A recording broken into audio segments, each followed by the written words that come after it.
अस्सलामुअलैकुम नाज़रीन, आप सभी का हमारे यूट्यूब चैनल रेख्ता क्लासेस में खुशामदीद। उम्मीद करता हूँ कि आप नाज़रीन खैरियत से होंगे। आज मैं आप लोगों के सामने लेकर आया हूँ बिहार बोर्ड क्लास 10 का उर्दू दरख्शां इसके मॉडल क्वेश्चन पेपर को लेकर के। आज हम लोग देखेंगे सेट 5 1 से लेकर 25 तक के सवालात। इससे पिछली वीडियो में सेट 1, सेट 2 और सेट 3 और इसके साथ साथ सेट 4 को सॉल्व किया जा चुका है। उम्मीद करता हूँ कि आप नाज़रीन देख चुके होंगे। अगर नहीं देखे हैं तो प्लेलिस्ट में जाकर के देख सकते हैं। तो चलिए शुरुआत करते हैं और देखते हैं पहला सवाल। तो पहला सवाल में क्या है कि शामिल इक़्तिबास फ़हमीदा और मजली बेटी हमीदा की गुफ्तगू किस नावल से माखूज़ है। ए में है गऊदान, बी में है तौबतुन नसूह, सी में है उमराव जान अदा और डी में है इस्लाहुन निसा। तो राइट आंसर हो जाएगा ऑप्शन नंबर बी यानी कि तौबतुन नसूह। फ़हमीदा और मजली बेटी हमीदा की गुफ्तगू किस नावल से माखूज़ है तो तौबतुन नसूह से। किससे? तौबतुन नसूह से। चलिए आगे बढ़ते हैं और देखते हैं सवाल नंबर 2। सवाल नंबर 2 में है कि राजेंद्र सिंह बेदी ने अपनी अफसानों का मुआद आम तौर पर किस तबका से लिया है। ए में है पसमानदा तबका, बी में है तरक्की याफ्ता तबका और सी में है मुतवस्सित तबका और डी में है इनमें सभी। तो राइट आंसर हो जाएगा ऑप्शन नंबर सी यानी कि मुतवस्सित तबका। तो राजेंद्र सिंह बेदी जो थे वो अपने अफसानों का मुआद आमतौर पर किस तबका से लेते थे तो मुतवस्सित तबका। मुतवस्सित तबका का मतलब होता है मिडिल क्लास लोग। चलिए आगे बढ़ते हैं और देखते हैं सवाल नंबर 3। 3 में क्या है कि उर्दू मुअल्ला किसके खुतूत का मजमुआ है। ए में है गालिब, बी में है इकबाल, सी में है चकबस, डी में है शहबाज। तो राइट आंसर हो जाएगा ऑप्शन नंबर ए यानी कि गालिब। उर्दू मुअल्ला किसके खुतूत का मजमुआ है तो गालिब का। किसका? गालिब का। चलिए आगे बढ़ते हैं और देखते हैं सवाल नंबर 4।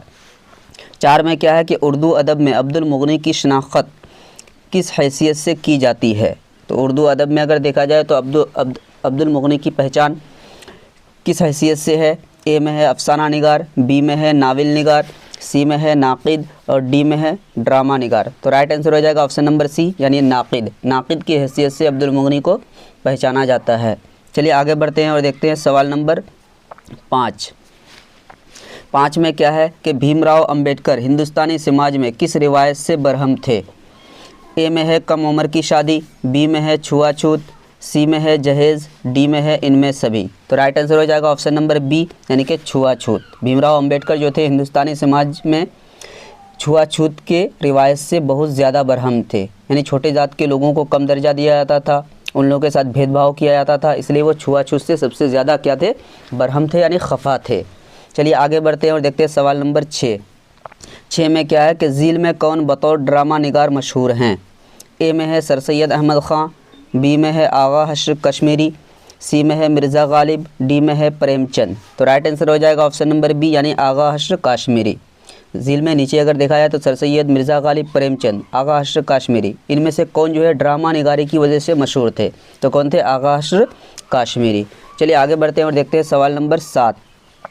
7 में क्या है कि नज़ीर अहमद का ताल्लुक़ किस सिन्फ से है।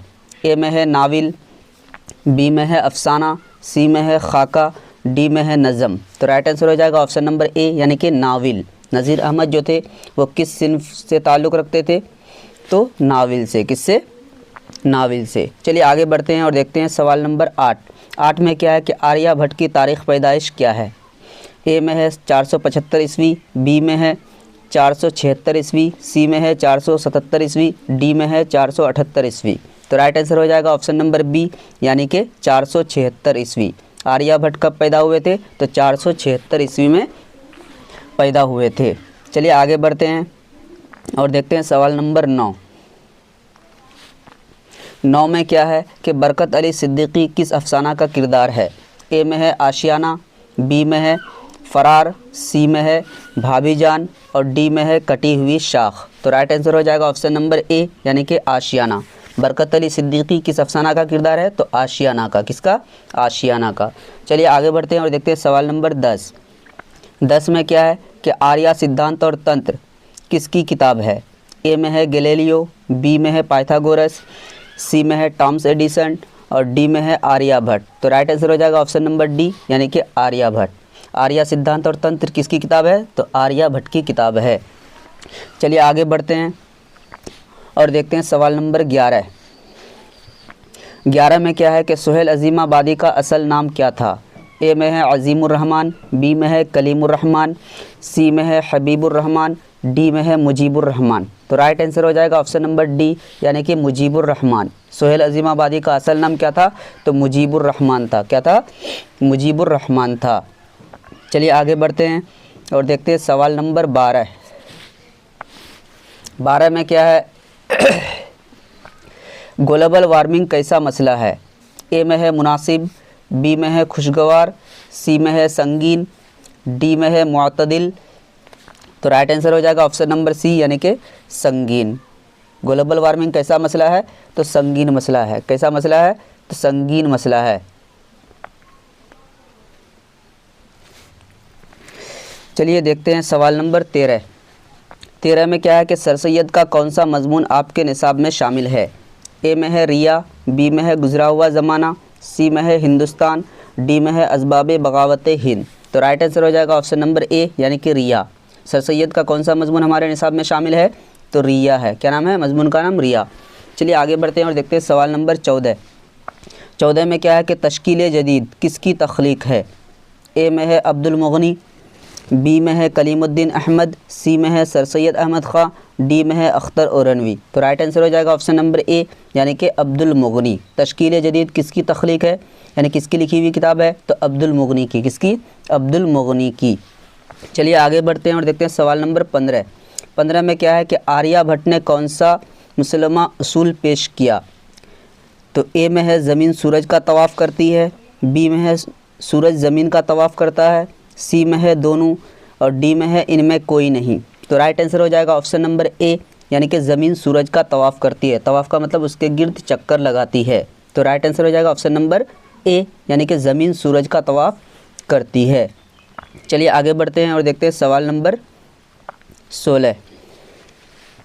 16 में क्या है कि ज़ेरे निसाब ख़त्म हो गया, यहाँ क्या होगा? ख़त होगा। तो ज़ेरे निसाब ख़त गालिब ने किसको मुखातब किया है? तो ज़ेरे निसाब ख़त में जो है गालिब ने किसको मुखातब किया है? ए में है किरामत हुसैन हमदानी, बी में है सआदत हुसैन दुर्रानी, सी में है मुस्तफ़ा ख़ान शेफ्ता, डी में है हाली। तो राइट आंसर हो जाएगा ऑप्शन नंबर ए, यानी कि किरामत हुसैन हमदानी। गालिब ने अपने ख़त में जो है किसको मुखातब किया है? तो किरामत हुसैन हमदानी को। चलिए आगे बढ़ते हैं और देखते हैं सवाल नंबर 17। 17 में क्या है कि अनोखी मुस्कुराहट किसका अफसाना है? ए में है सुहेल अज़ीमाबादी, बी में है निगार अज़ीम, सी में है कमर जहां, डी में है सैयद मोहम्मद मोहसिन। तो अनोखी मुस्कुराहट जो है वो किसका अफसाना है? सैयद मोहम्मद मोहसिन का। इसलिए राइट आंसर हो जाएगा ऑप्शन नंबर डी, यानी कि सैयद मोहम्मद मोहसिन। चलिए आगे बढ़ते हैं और देखते हैं सवाल नंबर 18। 18 में क्या है कि अफसाना कटी हुई शाख का मौजू क्या है? ए में है माशरती गिरावट, बी में है मादियत का गलबा, सी में है अखलाक़ी गिरावट, डी में है इनमें सभी। तो राइट आंसर हो जाएगा ऑप्शन नंबर डी, यानी कि इनमें सभी।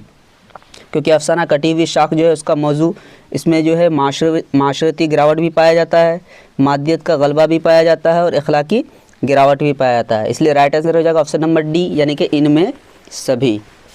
चलिए आगे बढ़ते हैं और देखते हैं सवाल नंबर 19। 19 में क्या है कि सिराज और इरफाना किस अफसाना के किरदार हैं?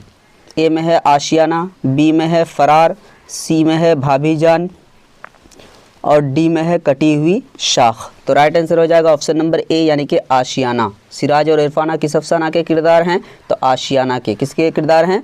आशियाना के। चलिए आगे बढ़ते हैं और देखते हैं सवाल नंबर 20। 20 में क्या है कि ज़ील में किसने मजमून निगारी को काफ़ी जिला बख्शी? या जज़ल हो गया, क्या होगा? ज़ील होगा, जिम की जगह या होगा। तो ज़ील में किसने मजमून निगारी को जिला बख्शी, काफ़ी जिला बख्शी? ए में है सर सैयद अहमद ख़ां, बी में है ज़काउल्लाह, सी में है अल्ताफ़ हुसैन हाली, और डी में है इनमें सभी। तो राइट आंसर हो जाएगा ऑप्शन नंबर डी, यानी कि इनमें सभी। सर सैयद अहमद ख़ान ने, ज़काउल्लाह ने, अल्ताफ़ हुसैन हाली ने, तीनों ने जो है मजमून निगारी को जिला बख्शी है। तो इसलिए राइट आंसर हो जाएगा ऑप्शन नंबर डी, यानी कि इनमें सभी। चलिए आगे बढ़ते हैं और देखते हैं सवाल नंबर 21। 21 में है कि अजनबी चेहरे किसका अफसानवी मजमुआ है? ए में है निगार अज़ीम, बी में है सुहेल अज़ीमाबादी, सी में है कमर जहां, और डी में है प्रेमचंद। तो राइट आंसर हो जाएगा ऑप्शन नंबर सी, यानी कि कमर जहां। अजनबी चेहरे किसका अफसानी मजमुआ है? तो कमर जहाँ का। किसका है? कमर जहाँ का।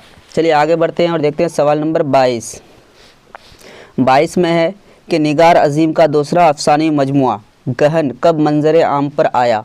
ए में है 1990, बी में है 1999, सी में है 1966 और डी में है 1951। तो राइट आंसर हो जाएगा ऑप्शन नंबर बी यानी कि 1999। निगार अजीम का दूसरा अफसानी मजमुआ जो था गहन वो कब मंजर आम पर आया था? तो 1999 ईस्वी में।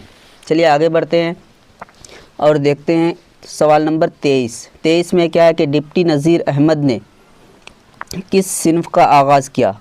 किस सिम हो गया या क्या होगा? सिन्फ होगा। क्या होगा? सिन्फ। तो डिप्टी नज़ीर अहमद ने किस सिन्फ का आगाज़ किया?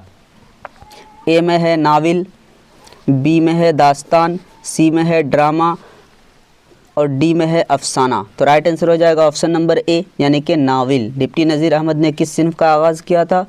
तो नावल का। किसका? नावल का। चलिए आगे बढ़ते हैं और देखते हैं सवाल नंबर 24 में क्या है कि हिंदुस्तान में गुप्त दौर को कैसा दौर कहा जाता है? ए में है जमहूरी दौर, बी में है तरक्की पसंद दौर, सी में है सुनहरा दौर और डी में है तारीख दौर। तो राइट आंसर हो जाएगा ऑप्शन नंबर सी यानी कि सुनहरा दौर। हिंदुस्तान में गुप्त दौर को कैसा दौर कहा जाता है? सुनहरा दौर कहा जाता है। चलिए आगे बढ़ते हैं और देखते हैं सवाल नंबर 25 में है कि किसी ख़ास मौजू पर दो अशख़ास की गुफ्तगू या मुलाकात के दौरान आपसी बातचीत को क्या कहा जाता है? किसी ख़ास टॉपिक पर दो आदमियों के बीच में जो गुफ्तगू होती है या मुलाकात होती है तो उसमें जो बातचीत होती है उसको क्या कहा जाता है? ए में है सवानह, बी में है खुदनविश्त, सी में है इंटरव्यू और डी में है मकतूब निगारी। तो राइट आंसर हो जाएगा ऑप्शन नंबर सी यानी कि इंटरव्यू। उम्मीद करता हूं कि आप नाजरीन को वीडियो ज़रूर अच्छा लगा होगा। आप लोगों को अगर वीडियो अच्छा लगा तो आप लोग हमारे चैनल को सब्सक्राइब करें और घंटी के आइकन को इनेबल कर दें। और अगर लगता है कि ये वीडियो किसी और के लिए भी फ़ायदेमंद साबित हो सकता है तो उसे भी शेयर करें। नेक्स्ट वीडियो में इंशाअल्लाह सेट 5 का 26 से लेकर 50 तक के सवालात को देखेंगे। आज के लिए इतना ही। अस्सलामु अलैकुम।